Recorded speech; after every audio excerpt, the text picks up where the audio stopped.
মাদক জিনিসকে আল্লাহ হারাম করেছেন, ওটা যেই কোনো নামের হোক, যেই কোনো ভাবের হোক না কেন, প্রত্যেক মাদক ইসলামে হারাম। ঠিক কি ঠিক না?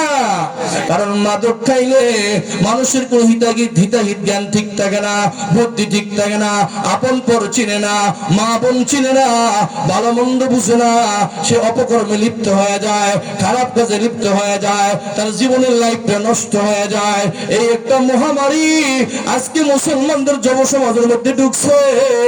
একইটা আছে বেপরদা, আরেক আছে বাবা ট্যাবলেট, মদ, গাঁজা, যেইগুলি মুসলমানের ধ্বংসের কারণ।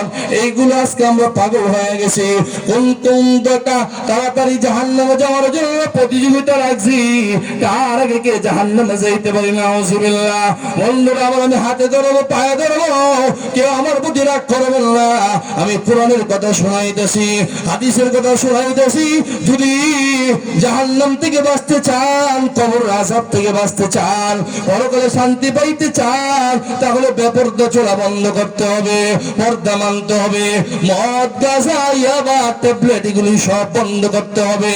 এবং মুসলমান যারা আছি আমরা সকলের পদক্ষেপ নিতে হবে, অন্যায়ের প্রতিবাদ করতে হবে। ঠিক ঠিক না?